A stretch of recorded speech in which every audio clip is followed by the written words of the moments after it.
Evangelization, Formation, and Mission, CREFM, which currently counts several branches across the Democratic Republic of Congo.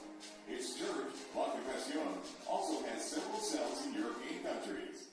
Pastor Tunisi is married to Blanche Angola Tunisi, with whom he has 3 children, Oracle, Shiprani, and Shifra.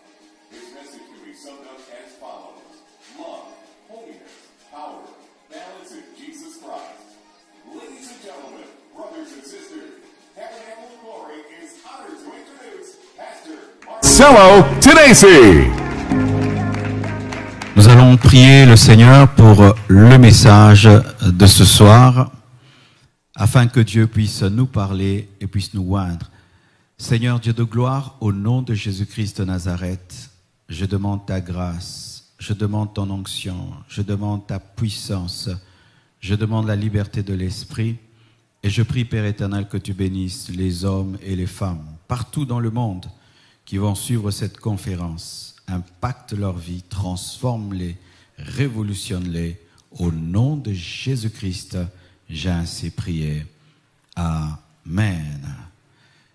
Je rends grâce à Dieu d'être au milieu de vous aujourd'hui. Pour ma part, c'est ma seconde fois de participer à cette conférence. Et je remercie le pasteur Grégory Toussaint ainsi que son épouse, maman Patricia, pour leur marque de confiance et leur invitation. Ainsi aussi, je salue tous les orateurs de cette conférence. Que Dieu vous bénisse et je crois qu'ensemble, nous allons faire un merveilleux travail. Et je bénis l'église Tabernacle de Gloire et je garde un bon souvenir de vous. L'un des souvenirs, c'est le premier jour où j'ai prêché, que le feu a commencé dans la salle et que les lampes commençaient à brûler. Au lieu de fuir, je vous ai vu en train d'invoquer le feu de Dieu contre le feu.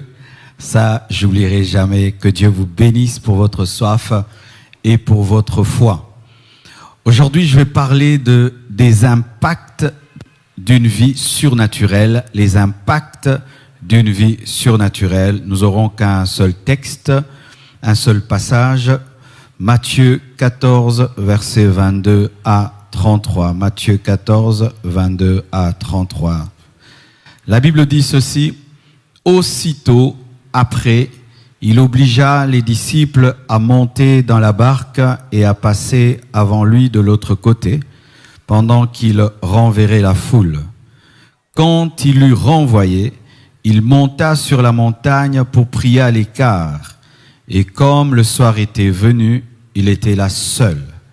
La barque, déjà au milieu de la mer, était battue par les flots, car le vent était contraire. À la 4e veille de la nuit, Jésus alla vers eux, marchant sur la mer. Quand les disciples le virent marcher sur la mer, ils furent troublés et dirent: c'est un fantôme. Et dans leur frayeur, ils poussèrent des cris. Jésus leur dit aussitôt: rassurez-vous, c'est moi, n'ayez pas peur. Pierre lui répondit: Seigneur, si c'est toi, ordonne que j'aille vers toi sur les eaux. Et il dit: viens. Pierre sortit de la barque et marcha sur les eaux pour aller vers Jésus. Mais voyant que le vent était fort, il eut peur. Et comme il commençait à enfoncer, il s'écria: Seigneur, sauve-moi. Aussitôt Jésus étendit la main, le saisit et lui dit: homme de peu de foi, pourquoi as-tu douté?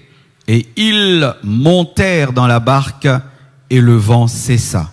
Ceux qui étaient dans la barque vinrent se prosterner devant Jésus et dire: tu es véritablement le Fils de Dieu. Les impacts d'une vie surnaturelle, les impacts d'une vie surnaturelle. Que veut dire impact? Impact, c'est conséquences, les résultats, les bénéfices, les choses qui accompagnent une vie surnaturelle. C'est qu'engendre une vie surnaturelle.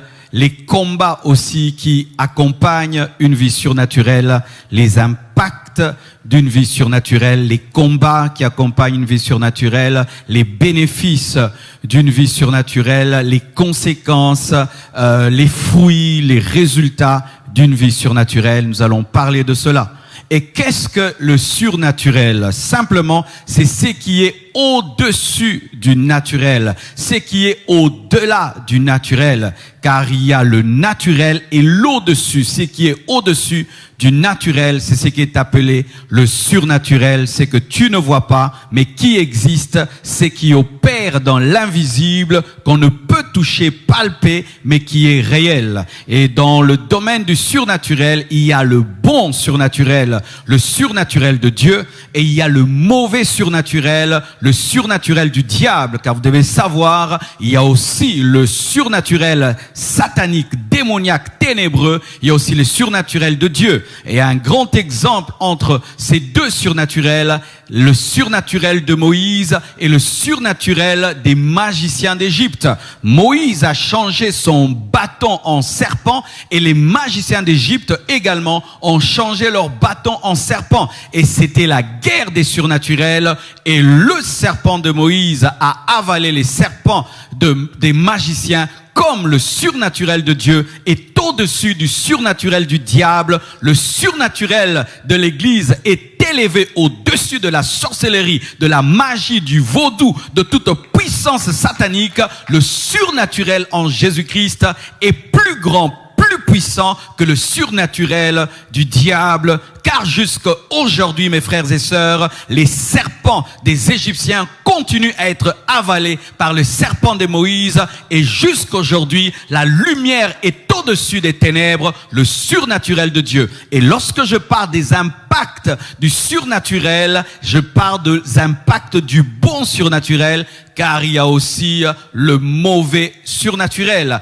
Et sachez déjà, mes frères et sœurs, que la vie chrétienne est surnaturelle. Il n'y a pas de vie chrétienne naturelle, car nous sommes sauvés surnaturellement, bénis surnaturellement. Jésus-Christ est venu sur la terre de manière surnaturelle. Il est né miraculeusement. Il a grandi miraculeusement. Il est mort ressuscité miraculeusement et il reviendra miraculeusement. Un enfant est entré miraculeusement dans le ventre d'une vierge afin de nous donner un salut miraculeux. Il n'y a pas de vie chrétienne sans le surnaturel, car dire même qu'on est chrétien, c'est dire qu'on est surnaturel, car si tu dis que tu es chrétien, donc tu es comme Christ, et un homme qui est comme Dieu est surnaturel. Il n'y a pas d'un côté la vie chrétienne et d'un autre côté le surnaturel, car la vie chrétienne est foncièrement et à 100% surnaturelle. Aujourd'hui, on pense que le surnaturel, c'est la dimension des pasteurs, la dimension des prophètes,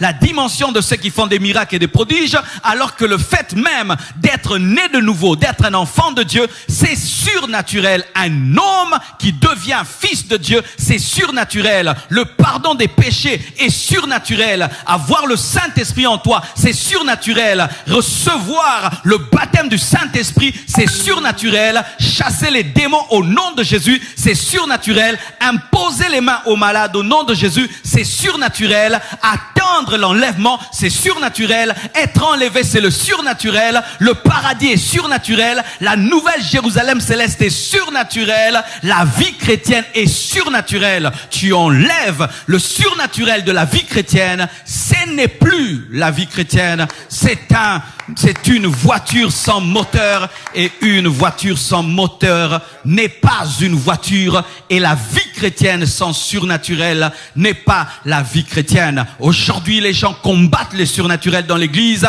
Nous voulons une église rationnelle, une église posée, une église calme, une église qui réfléchit, mais qui n'opère pas dans la dimension de Dieu. Ce n'est pas biblique. L'église primitive était surnaturelle. Elle est née par le surnaturel. Le feu de Dieu est tombé sur eux. Ils ont commencé à parler des langues qu'ils n'avaient pas apprises. C'était le surnaturel. L'église est née surnaturellement. Elle ne peut croître que surnaturellement. Alléluia. Oh, gloire à Jésus. Comment avoir une vie surnaturelle selon ce passage? Vous allez remarquer que Jésus-Christ a fait beaucoup de miracles et de prodiges, et il y avait une grande foule autour de lui. Il y avait la foule et il y avait les disciples. Qu'est-ce qu'il a fait? Il a renvoyé la foule ensuite, il a demandé à ses disciples de le précéder, de prendre une barque et de le précéder. Et lorsque ses disciples le précèdent, Jésus-Christ reste seul. Et qu'est-ce qu'il fait? Il va sur une montagne où il prie à l'écart. C'est alors maintenant qu'il décide de rejoindre ses disciples et non pas marchant sur terre, mais marchant sur les eaux. Et lorsque les disciples le voient, saisis de frayeur et de crainte, ils crient que c'est un fantôme et il les rassure, il leur dit, c'est bien moi. Alors Pierre veut vivre ce que Christ vit et lui dit, si c'est toi, ordonne que je vienne vers toi. Et Jésus dit, viens. Et Pierre commence à faire quelques pas sur l'eau et lorsqu'il voit les eaux commencer à mugir autour de lui, il a commencé à s'enfoncer parce qu'il avait peur et Jésus-Christ le saisit et lui dit, homme de peu de foi, pourquoi as-tu douté? Et la Bible nous dit qu'il l'a sauvé ainsi et il a donné un enseignement de foi, non pas qu'à Pierre, mais aussi aux disciples. Et lorsqu'ils ont vu cela, ils l'ont adoré, ils ont dit réellement, tu es le Fils de Dieu. Comment avoir une vie surnaturelle? Une vie surnaturelle qui est symbolisée dans ce passage par le fait de marcher sur l'eau. Le fait de marcher sur l'eau. Les eaux symbolisent l'impossibilité, la maladie, les démons, les défis, les choses naturelles, les choses que l'homme ordinaire ne peut faire. C'est ça les eaux. Marcher sur les eaux, c'est marcher dans le surnaturel. C'est marcher sur l'impossibilité. C'est marcher au-dessus de tes défis, des blocages, des puissants de ténèbres. C'est dominer le péché qui domine tous les hommes. Comment arriver à marcher sur l'eau? Comment un homme peut-il marcher sur l'eau? Qu'est-ce que Jésus-Christ a fait avant de marcher sur l'eau? Qu'est-ce que Jésus-Christ a fait avant d'opérer dans le surnaturel? Beaucoup de gens aiment les résultats des autres, mais n'aiment pas chercher à connaître les secrets qui ont précédé la manifestation des résultats. Nous aimons voir Jésus-Christ marcher sur l'eau, mais nous ne voulons pas connaître ce qu'il a fait avant de marcher sur l'eau. Nous aimons voir les autres opérer dans le surnaturel, dans les miracles, dans les prodiges, dans les charismes, dans des choses impossibles à l'homme, mais nous ne voulons pas découvrir qu'est-ce qui a produit et engendré cette dimension. Avant que Jésus-Christ ne marche sur l'eau et que des disciples puissent le voir et puissent dire réellement tu es fils de Dieu, voici ce qu'il a fait, il est resté seul. La Bible nous dit, il restait seul, il resta seul, il renvoya la foule, ensuite il resta seul. La solitude, l'intimité avec Dieu. Tu ne peux jamais opérer dans le surnaturel sans avoir une intimité avec Dieu. Tu ne peux jamais opérer dans le surnaturel sans avoir une intimité avec le Saint-Esprit. Tu ne peux jamais opérer dans le surnaturel sans accepter des moments de solitude où tu n'es pas avec ta femme, tu n'es pas avec tes enfants, tu n'es pas avec ton téléphone, tu n'es pas avec ton laptop, où tu es seul avec Dieu. Le problème, c'est que les hommes modernes ne supportent plus la solitude. Ils ont toujours leur téléphone avec eux, mais ils veulent des grandes choses. Ils veulent expérimenter la puissance de Dieu. Ils sont tout le temps avec les hommes et ils n'ont pas des moments de solitude où ils sont en communion, en intimité avec le Saint-Esprit. C'est pourquoi ta vie est naturelle alors que tu es chrétien. C'est pourquoi ta vie chrétienne est basique alors que le surnaturel est à ta disposition. C'est parce que tu aimes tellement la compagnie de Pierre, de Jean, de tous tes disciples, alors que des fois tu dois te séparer de tous, te séparer de la foule et te tenir seul devant Dieu. Cher homme de Dieu, il y a un temps pour être devant la foule, mais il y a un temps pour renvoyer la foule. Cher homme de Dieu, il y a un temps pour enseigner les disciples, il y a un temps aussi pour dire aux disciples, prenez la barque, précédez-moi. Mais ton problème, c'est que tu es tout le temps avec les disciples, tout le temps avec la foule, tout le temps avec tes amis, tout le temps avec ton téléphone, tout le temps avec quelqu'un, ta femme, tes enfants. Tu n'as pas des moments pour être seul. Montre-moi un homme qui recherche les surnaturels et qui est tout le temps entouré. Et je vous dis, il ne vivra jamais. Car tous les hommes qui sont parvenus à une dimension où ils ont révélé le surnaturel, dans leur passé, ils ont eu des moments de solitude. Et ils continuent à avoir des moments de solitude où ils quittent leur lit très très tôt, alors que la femme dort, le mari dort, les enfants dorment, tout le monde dort. Ils sortent seuls devant Dieu, afin d'expérimenter une intimité avec Dieu. Il y a des choses que tu ne feras jamais en étant entouré. C'est pourquoi même lorsque Abraham devait recevoir la révélation de Jéhovah Jireh, il a dit aux serviteurs de rester au bas de la montagne et il est monté seul avec Isaac au sommet de la montagne, car il y a des choses qu'on ne fait que seul. Ton problème, c'est que tu es tout le temps avec tes amis, tout le temps avec tes serviteurs, tout le temps avec ton téléphone, tout le temps tu es en train de faire quelque chose. Jésus venait de produire des miracles extraordinaires. Il venait de multiplier des pains et des poissons. Il pouvait dire, je vais rester là, je suis la star, la vedette. Il a renvoyé la foule pour être seul. C'est alors qu'il a marché sur les eaux. Tu aimes des choses grandes, mais tu n'aimes pas payer le prix de la solitude. Tu aimes des choses extraordinaires, mais tu n'aimes pas renvoyer la foule et renvoyer les disciples pour être seul. Quelle est la dernière fois que tu étais seul devant Dieu pendant des heures et des heures? Quelle est la dernière fois que tu étais seul devant Dieu, où ton téléphone était éteint? Des hommes qui sont incapables, même dans les moments de prière, d'éteindre leur téléphone, mais s'attendent à avoir une forte onction, de vivre des miracles et des prodiges. Cela ne t'arrivera pas. Tu dois payer le prix de la solitude. Il est resté seul. Pas seulement resté seul. Et la Bible nous dit, il s'est mis à l'écart pour prier. Pour prier. Donc ce n'était pas quelqu'un d'asocial. Car il y a des personnes dans nos églises qui sont asociales. Elles aiment rester seules. Elles ne causent avec personne. Et puis elles disent, moi j'aime pas trop la communion fraternelle. Les frères créent trop de problèmes. Jésus-Christ n'était pas ce genre de personne qui se mettait à part parce qu'il était asocial. C'était la manifestation d'une soif de Dieu, une soif de prière qui l'a amené à être seul. Si tu es seul en étant asocial, tu n'es pas dans l'amour. Mais si tu recherches des moments de solitude pour prier à l'écart, alors ça te donnera des fruits pour prier. Mes frères et sœurs, si tu veux vivre le surnaturel, tu dois laisser l'esprit de prière te sortir de ton lit, t'empêcher même des fois de manger pour aller te tenir devant Dieu, afin de l'implorer, d'implorer sa grâce, sa miséricorde, de demander la plénitude du Saint-Esprit, de présenter à Dieu tes défis, de présenter à Dieu tes besoins. Un homme qui ne prie pas se lèvera sans surnaturel. Ce sont les hommes à genoux qui se tiennent debout avec le surnaturel. Ce sont les hommes qui ferment leur bouche devant les hommes pour l'ouvrir devant Dieu, qui parlent puissamment aux hommes. Amen. Car si tu parles aux hommes sans parler à Dieu, ta bouche n'aura pas de puissance quand tu parleras aux hommes. Mais si ta bouche a parlé à Dieu, lorsque tu parleras aux hommes, ta bouche sera puissante parce qu'elle est en contact de celui qui est la parole. Être un homme de prière. Tu veux le surnaturel, tu dois être un homme de prière. Tu dois être un homme qui avance à genoux. Tu dois être un homme qui s'agenouille dès le matin. Tu dois être un homme qui aime prier et qui aime prier et qui aime prier et qui ne s'arrête pas de prier et qui prie lorsqu'il a envie et qui prie lorsqu'il n'a pas envie. Tous les hommes qui ont expérimenté le surnaturel ont été des hommes de prière, qui ont prié des mois, qui ont prié des années, qui ont prié des heures, jusqu'à ce que la voûte céleste s'est ouverte et la puissance de Dieu est tombée sur eux.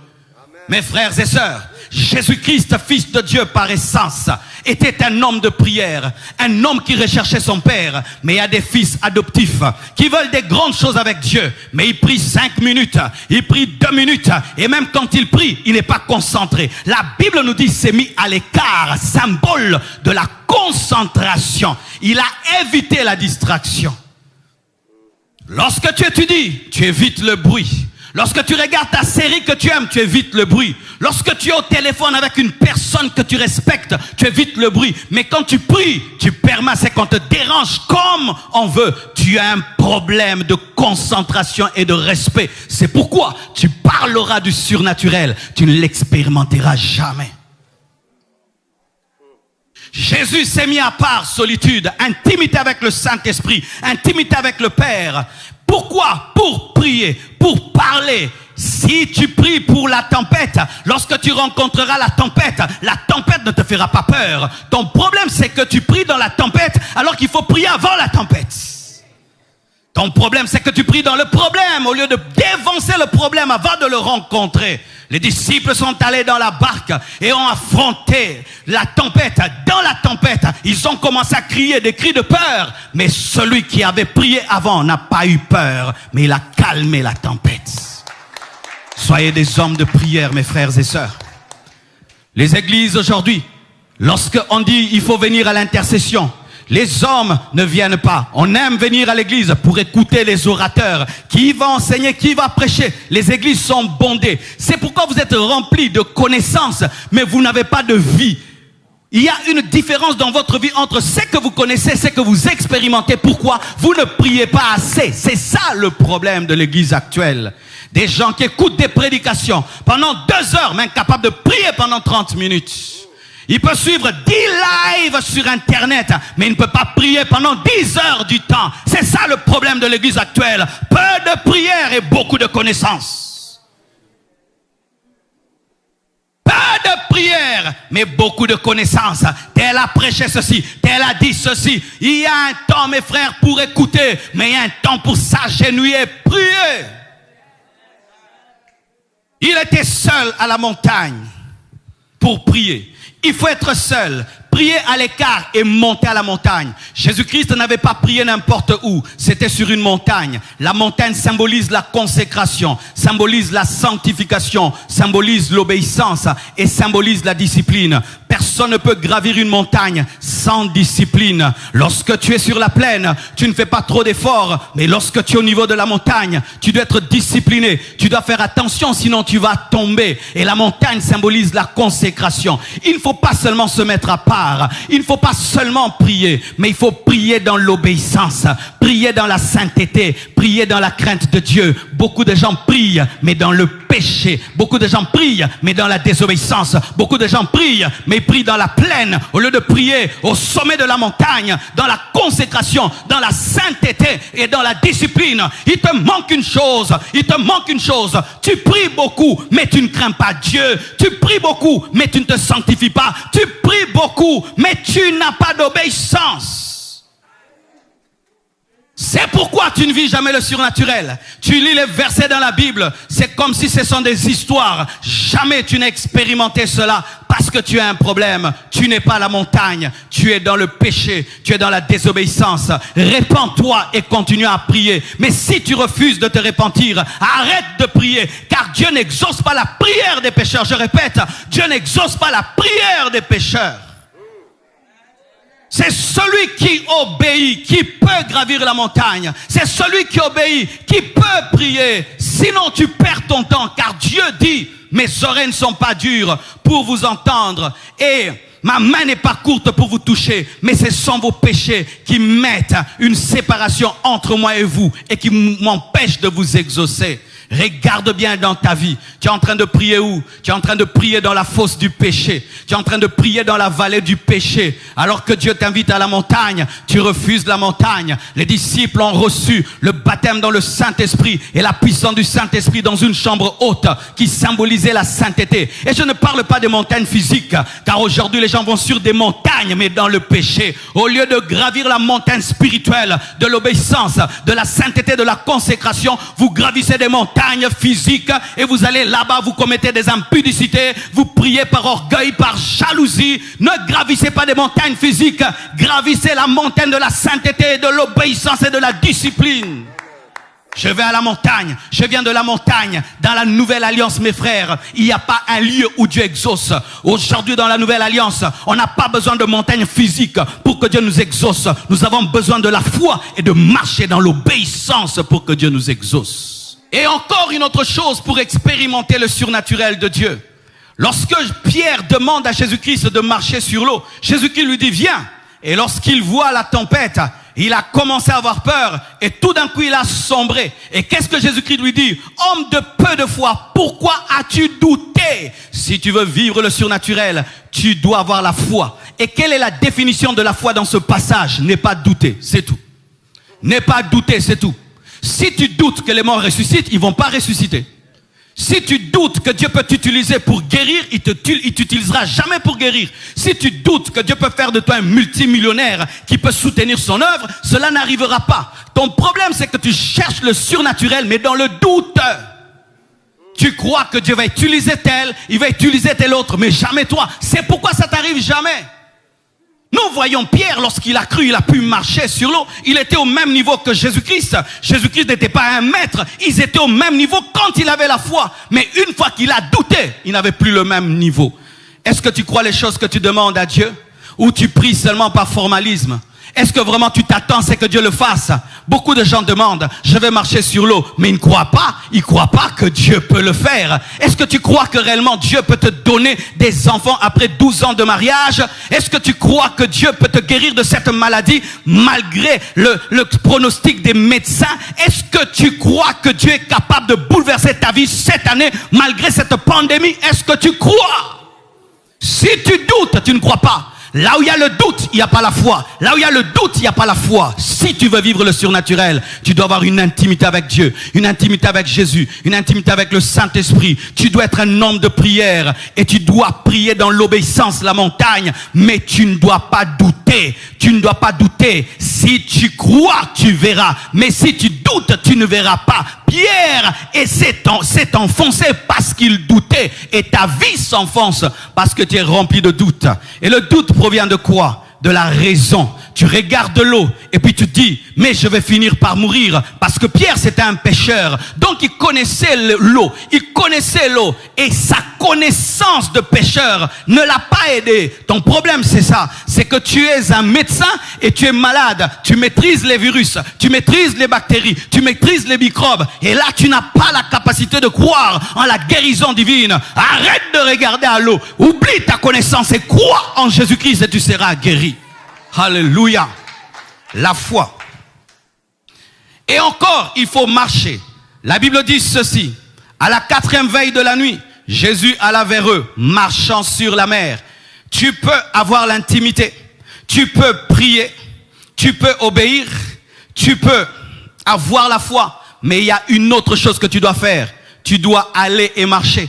Parce que Jésus-Christ, au sommet de la montagne, était dans l'intimité, il était dans la solitude, il était dans la communion, il était dans la foi, mais il devait maintenant agir, il devait mettre le pied dans l'eau, il devait aller vers le rivage, il devait faire sa part. Il faut aller et il faut marcher, il faut aller et il faut marcher. Pourquoi? Parce que dans ta destinée surnaturelle, il y a la part de Dieu et il y a ta part, et ta part c'est d'aller et de marcher.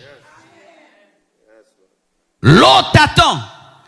Attends que tu viennes marcher. Mais tu ne vas pas quitter le sommet de la montagne comme Superman et te retrouver sur l'eau. Non, tu dois descendre de la montagne et tu dois marcher vers l'eau pour que tu vives le miracle. Tu dois investir pour vivre la richesse. Tu dois évangéliser pour voir les âmes être guéries. Tu dois imposer les mains pour que les malades soient guéris. Tu dois ouvrir la bouche pour prophétiser. Tu dois investir pour récolter. Il y a ta part. Tu dois étudier pour que Dieu te donne un diplôme. Le problème des chrétiens, ils veulent le surnaturel, mais ils ne veulent pas aller, ils ne veulent pas marcher. Dieu va tout faire, Dieu va tout faire, Dieu va tout faire. Non, non, non. Ce sont les pieds de Pierre qui ont marché sur l'eau. C'était pas les pieds de Jésus, et c'était les pieds de Jésus qui avaient marché sur l'eau. C'était pas les pieds du Père. Tu dois marcher. Tu dois faire ta part. En train d'attendre le surnaturel, mais dans la paresse. En train d'attendre le surnaturel, les bras croisés. En train d'attendre de marcher sur l'eau, comme des paralytiques, alors que tu as des jambes. Combien de gens jusqu'à leur mort, vous ne vivrez jamais ce que Dieu vous a promis, parce que vous avez oublié que vous devez marcher. Vous devez aller vers vos défis. Vous devez aller vers Goliath. Vous devez affronter Goliath. Vous devez tourner Jéricho. Vous devez utiliser vos pieds. Dieu t'a appelé à un ministère pastoral, mais tu ne veux pas travailler la parole. Comment tu vas bien prêcher? Dieu t'a appelé à être évangéliste, mais tu n'aimes pas aller vers les âmes perdues. Comment tu vas vivre les miracles? Dieu t'appelle à toucher les sommets, mais tu n'aimes pas t'instruire et t'éduquer. Comment Dieu le fera? Tu dois aller et tu dois marcher. La part de l'homme. Et lorsque tu auras fait toutes ces choses, Dieu maintenant va faire sa part, la part la plus compliquée. La chose la plus difficile, il va changer l'eau en bitume, il va changer l'eau en goudron, il va changer l'eau en asphalte, il va changer l'eau en chemin, en route. Ça c'est sa part. Nous faisons les choses faciles, mais Dieu fera les choses difficiles. Nous faisons des choses faciles, mais Dieu fera la chose difficile. Fais ta part et Dieu fera la sienne. Fais ta part et Dieu fera la sienne. Tu attends le surnaturel, fais ta part et Dieu accomplira sa part. Amen. Alléluia. Amen. Les impacts du surnaturel. Voici ce qui va arriver lorsque le surnaturel va commencer dans ta vie. Et j'aimerais te prévenir. Vous savez, nous, on ne nous a pas trop prévenus de ce que le surnaturel allait amener. On s'attendait au surnaturel, mais on ne nous avait pas dit tout ce qui allait venir. Et je préfère te dire toute la vérité. Lorsque Jésus-Christ est en train de prier au sommet de la montagne, et qu'il est en train de se consacrer au sommet de la montagne, et qu'il est seul au sommet de la montagne, oh, il ne pouvait savoir dans sa dimension humaine, il ne pouvait savoir, mais dans sa dimension divine, il le savait.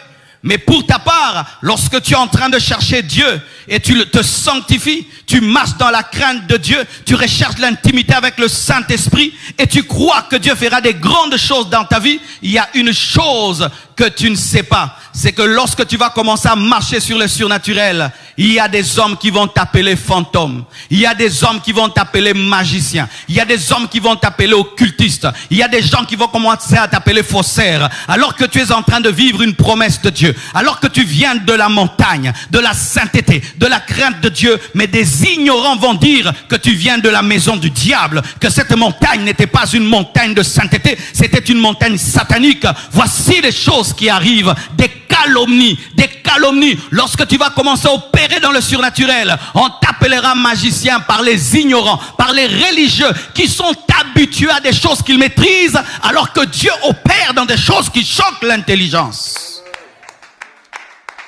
Les gens vont dire que tu chasses les démons par Belzéboul. Les gens vont dire que tu amènes une nouvelle doctrine. Pourquoi? Ils sont habitués à ce que l'homme ne marche pas sur l'eau. Et si toi tu marches sur l'eau, tu amènes la différence, tu seras calomnié. Le surnaturel amène des calomnies dans la vie des hommes naturels, dans la vie des religieux, dans la vie des ignorants. Le surnaturel effraie les religieux. Ils ont poussé des cris et ils ont dit qu'il était fantôme. Le surnaturel amènera les hommes à t'insulter, à te traiter de fantôme, de magicien, de voleur. On dira des choses, on dira même que tu es fou parce que tu crois en un Dieu invisible.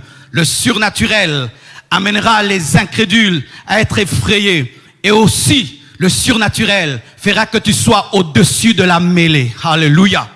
Le surnaturel fera que tu seras au-dessus de la mêlée. Ce qui effraie les autres ne t'effrayera pas. Pendant que tremble devant la pandémie, toi tu n'auras pas peur de la pandémie. Il n'a même pas peur de mourir parce qu'il sait que s'il meurt, il ira au paradis. Un homme surnaturel, alors que les flots sont en train d'effrayer Pierre, lui n'est pas effrayé. C'est ça les bénéfices, les impacts du surnaturel. Les impacts du surnaturel, Dieu fera de toi un modèle. Car Pierre, lorsqu'il a vu Jésus-Christ marcher sur l'eau, il a dit, je veux aussi marcher comme toi. Les hommes vont t'imiter, ils voudront parler comme toi, marcher comme toi, vivre la vie que tu vis avec Dieu. Dieu fera de toi un leader, un enseignant de la foi, un enseignant de la vie surnaturelle. Car lorsque Pierre est tombé, lorsque Pierre a commencé à s'enfoncer, Jésus est venu l'enseigner la foi. Il ne faut pas douter, il faut croire. Dieu va faire de toi un professeur de la foi, un professeur de la communion avec le Saint-Esprit, un professeur de la sanctification, un professeur de la marche avec Dieu, comme Jésus-Christ l'est devenu pour Pierre. Alléluia. Et il y a une chose que j'aime dans ce passage, c'est que ces mêmes personnes qui ont appelé Jésus-Christ fantôme ont dit, nous voyons que tu es le Fils de Dieu, et ils ont commencé à l'adorer. Toi, tu ne seras pas adoré parce que tu n'es pas Jésus, mais tu seras respecté. Ceux qui t'ont appelé fantôme, demain vont t'appeler homme de Dieu. Ceux qui t'ont appelé fantôme vont t'appeler fils de Dieu. Ceux qui t'ont appelé sorcier vont dire, tu es un homme de prière. Ce n'est qu'une question de temps, mais personne persévère et continue dans la dimension surnaturelle. Et ceux qui t'appellent fantôme aujourd'hui vont dire, tu es réellement un enfant de Dieu, tu es réellement un serviteur de Dieu. Et j'aimerais vraiment parler aux serviteurs de Dieu. Aujourd'hui, il y a un très grand combat contre les hommes de Dieu qui émergent, contre les hommes de Dieu qui percent, contre les hommes de Dieu qui se différencient, en dépit des temps et des circonstances, qui continuent à percer. Et on les appelle des fantômes, des magiciens, des occultistes.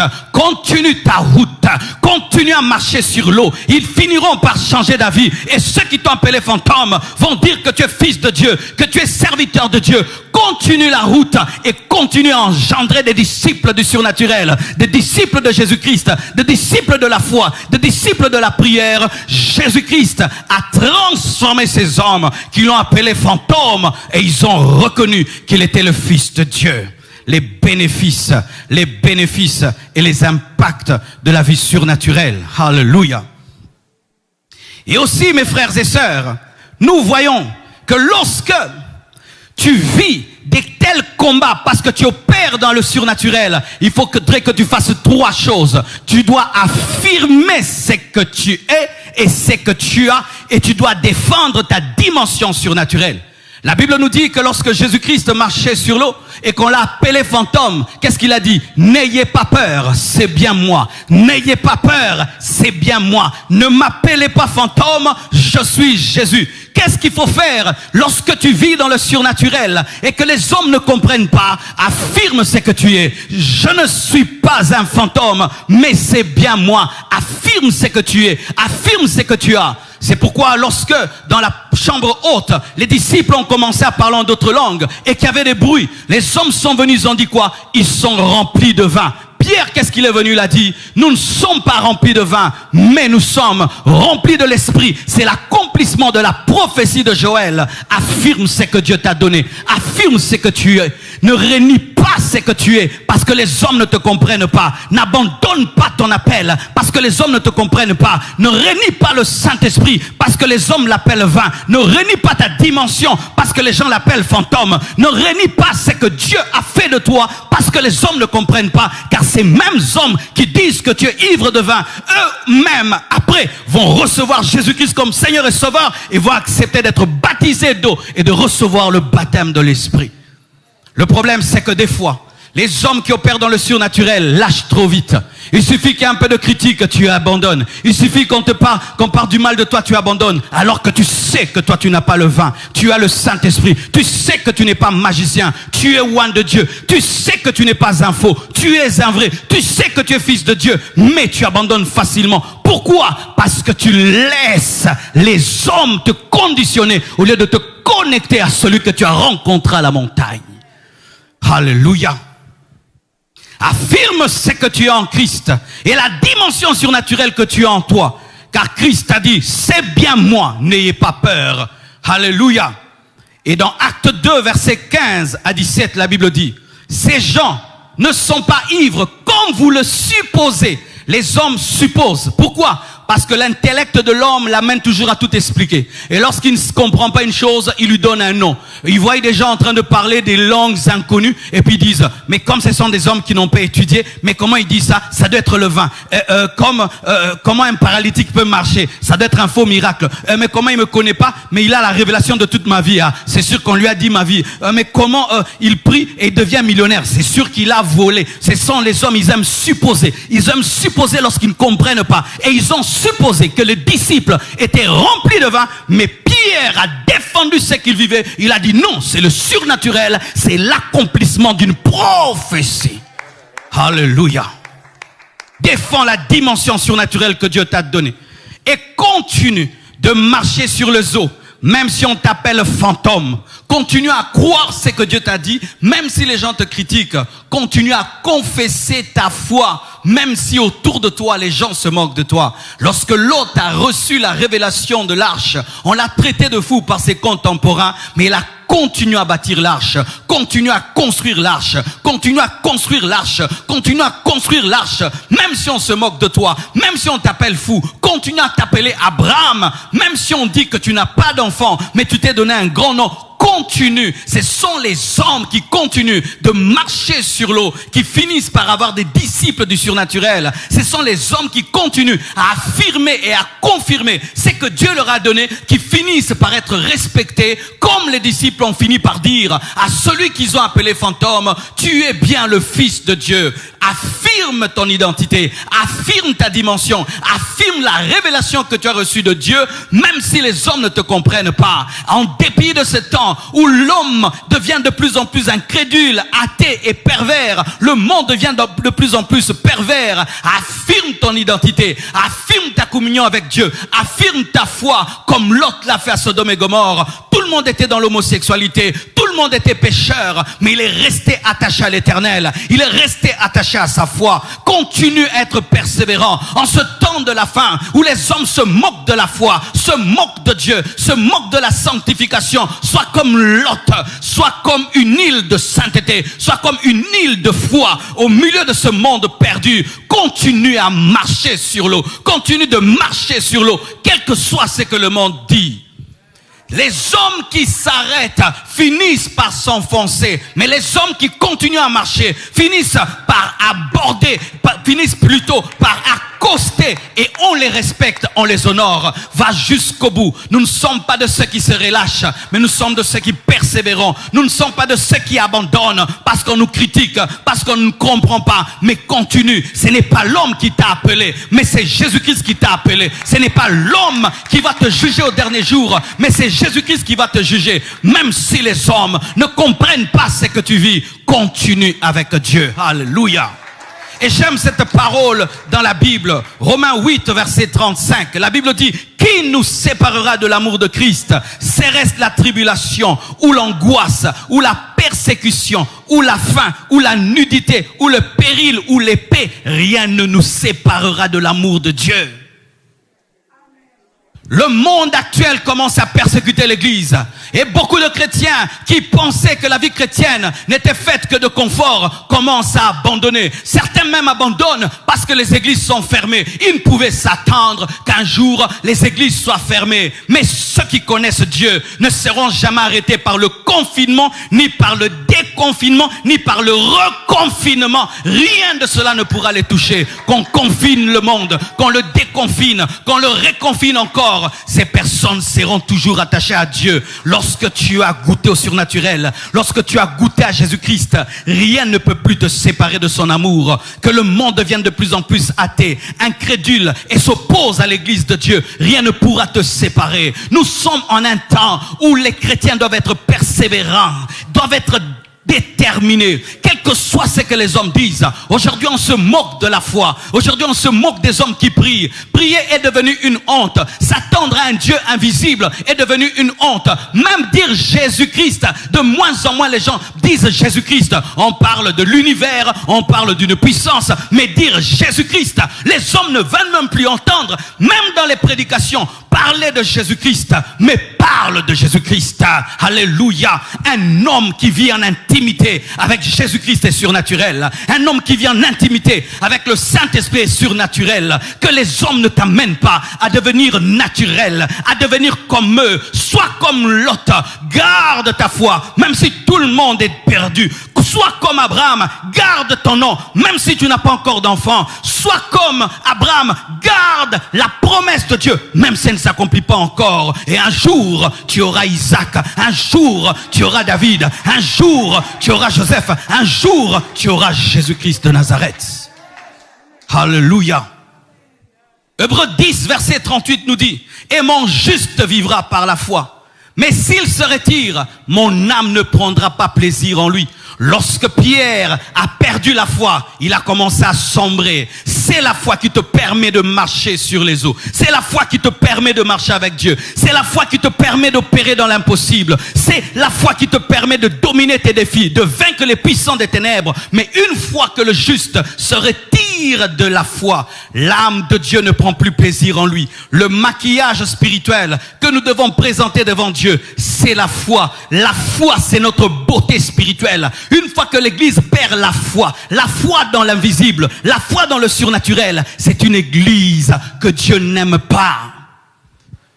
Quel que que soient les avancées technologiques, nous devons rester bibliques et continuer à croire en la guérison par l'imposition des mains. Quelles que soient les prouesses de la médecine actuelle, l'Église doit continuer à croire que Dieu aussi guérit les malades. Mais aujourd'hui, nous avons des chrétiens qui croient plus en la médecine, plus aux médecins qu'en la puissance de Dieu. Nous devons demeurer dans la foi, car il y a des maladies que les médecins ne guériront pas. Il y a des problèmes que l'homme ne pourra résoudre, que le gouvernement ne peut résoudre, que les scientifiques ne pourront résoudre, mais que seul Jésus-Christ de Nazareth peut résoudre. Nous devons garder la foi dans le surnaturel. Nous ne sommes pas de ceux qui se retirent pour se perdre, mais de ceux qui ont la foi pour sauver leur âme. La Bible dit, celui qui persévérera jusqu'à la fin sera sauvé. C'est bien de croire en Jésus-Christ et de marcher avec un Dieu invisible. Tu l'as donné ta vie et tu as abandonné des choses que tu vois pour quelqu'un que tu ne vois pas. C'est extraordinaire qu'un jour tu aies tout abandonné pour celui que tu ne vois pas. Mais si tu ne persévères pas, si tu ne continues pas, si tu abandonnes, parce que le mystère de l'iniquité est en train de croître, parce que le péché est en train de croître, parce que l'incrédulité est en train de croître, parce qu'on se moque de toi, parce qu'on t'appelle fantôme, ce sera comme si tu n'as jamais marché sur l'eau. Alléluia. Imaginez, mes frères et sœurs, si jamais Pierre n'était ressorti de l'eau et que Jésus-Christ ne l'avait pas sauvé, qui aurait raconté quand même cette prouesse qu'il avait faite que de marcher sur l'eau? Et si tu commences avec Christ et tu crois dans le surnaturel, tu crois en un Dieu invisible, tu crois au Saint-Esprit, tu crois en la vie éternelle, mais un jour tu abandonnes, ce sera comme si tu n'as jamais cru. J'aimerais parler à tous les chrétiens qui, en ce temps de la fin, sont en train d'abandonner la foi, de retourner dans le monde, de retourner dans la raison, de retourner dans l'incrédulité, de retourner dans le doute, alors que vous aviez eu la foi, mais aujourd'hui vous êtes dans le doute à cause de tous les morts, à cause de cette pandémie, à cause de la situation actuelle du monde. Vous avez perdu la foi. Relevez-vous et la main de Jésus-Christ est toujours disponible comme elle a été pour Pierre. Oh, vous tous qui avez été déchus de votre foi et vous êtes en train de sombrer, ton entreprise a fermé. On a chassé ton père du travail, on a chassé ton mari du travail. Il n'y a plus les mêmes entrées. Toi qui étais un homme de foi, une femme de foi, tu commences à douter. Comment je vais nourrir mes enfants? Comment je vais finir, je vais nouer les 2 bouts du mois? Comment je vais faire? Toi qui étais un homme de foi, aujourd'hui tu ne crois plus parce que ta foi était dans ton patron, ta foi était dans ton entreprise, ta foi était dans tes projets, ta foi n'était pas en Dieu. Relève-toi et marche à nouveau sur les eaux. Mes frères et sœurs, en ce temps de la fin, c'est un temps des persévérants. Soyez inébranlables, soyez déterminés. On insulte, tu continues à marcher sur l'eau. On calomnie, tu continues à marcher. On continue à t'insulter, tu continues à marcher. Ils arrêtent d'insulter, tu continues à marcher. On diffame, tu continues à marcher. On t'appelle fantôme, tu continues à marcher. On dit fils de Dieu, tu continues à marcher jusqu'à ce que tu atteindras la nouvelle Jérusalem céleste, jusqu'à ta mort, jusqu'à l'enlèvement. Persévère, va jusqu'au bout. Mes frères et sœurs, le Seigneur, alors que je préparais ce message, m'a dit, encourage mon peuple à continuer, à persévérer, car plusieurs, à cause des souffrances, à cause du monde actuel, à cause de la situation présente, sont en train de relâcher dans leur sanctification, dans leur foi et dans leur communion avec Dieu. Mais nous ne sommes pas de ceux qui se relâchent, mais nous sommes de ceux qui persévèrent pour sauver leur âme. Celui qui persévérera jusqu'à la fin sera sauvé. Ainsi, je termine mon intervention en parlant à tous les chrétiens qui ont rétrogradé pendant ces temps de confinement, pendant ce temps de pandémie, parce qu'il n'y avait plus de culte à l'église, parce qu'il n'y avait plus moyen de rencontrer le pasteur. Répentez-vous. Vous n'avez pas reçu l'église comme Seigneur et Sauveur. Vous n'avez pas reçu vos pasteurs comme Seigneur et Sauveur. Vous avez reçu Jésus-Christ.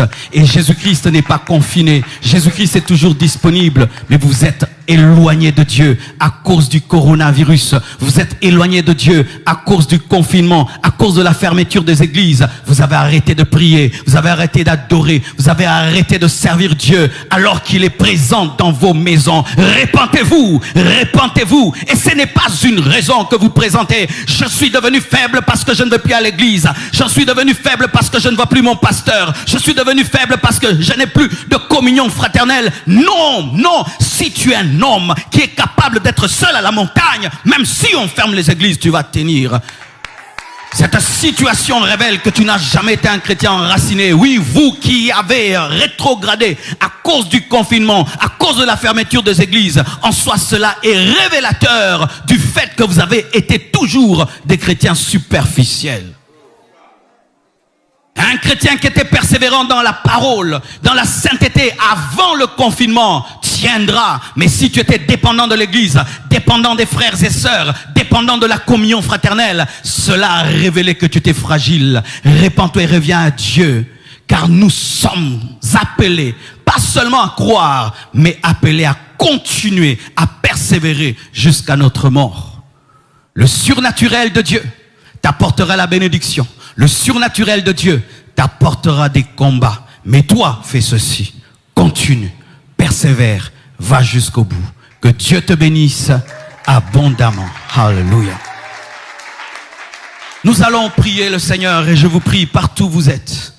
Tu vas entrer en toi-même et pose-toi cette question. Tu veux le surnaturel? Est-ce que tu as une intimité avec Jésus-Christ? Il faut la solitude. Tu veux le surnaturel? Est-ce que tu as la montagne de l'obéissance? Tu veux le surnaturel? Est-ce que tu as une vie de prière? Tu veux le surnaturel? Est-ce que tu as la foi? Tu veux le surnaturel? Est-ce que tu as agi? Tu as marché? Tu as fait ta part? Et à vous tous qui vivez le surnaturel et vous êtes persécutés, est-ce que tu as commencé à te lasser, à te fatiguer parce qu'on t'insulte, parce qu'on te traite de tous les noms? Le Seigneur te dit de tenir ferme. Ô Dieu de gloire, je prie aussi pour tous ceux qui ont rétrogradé, pour tous ceux qui sont rentrés en arrière, tous ceux qui ont été déchus de leur foi à cause de la situation présente, qui ont commencé à faire comme tout le monde. Ô Père éternel, étends ta main.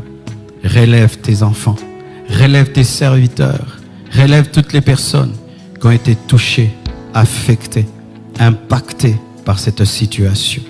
Je demande, Père éternel, un regain de foi, un regain de prière et d'adoration par le Saint-Esprit. Saint-Esprit de Dieu, je te prie d'aider cet homme, d'aider cette femme qui a perdu son audace, qui a perdu son identité, qui a commencé à douter, Seigneur, et même à haïr ce que tu as déposé. Je te prie, Père éternel, de te révéler. Je prie que tu entres dans la vie de celui qui est loin de toi, qui aimerait marcher sur les eaux du péché, les eaux du monde, mais qui n'a pas le pouvoir et la puissance. Jésus-Christ entre dans sa vie. Sauve-le. Je prie pour tous les malades qui croient que par l'imposition des mains, ils peuvent recevoir des miracles. Seigneur Dieu, quiconque suivra cette vidéo et qui est malade, je prie, Père éternel, mon Dieu, qu'un miracle lui arrive au nom de Jésus-Christ. Là où tu es, qu'un miracle t'arrive au nom de Jésus-Christ. Là où tu es, qu'un miracle t'arrive au nom de Jésus-Christ. Je prie, Père, pour tous ceux qui ont des problèmes financiers, matériels, qu'un miracle leur arrive au nom de Jésus-Christ de Nazareth. Je prie pour tous ceux qui ont des problèmes dans leur maison, dans leur foyer, qu'un miracle leur arrive au nom de Jésus-Christ de Nazareth.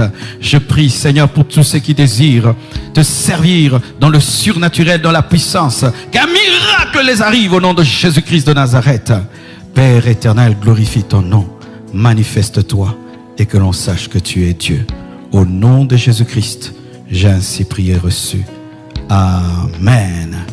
Que Dieu vous bénisse abondamment. De tout cœur, je crois que Dieu vous a parlé. Continue, persévère et Dieu sera toujours au rendez-vous. Merci.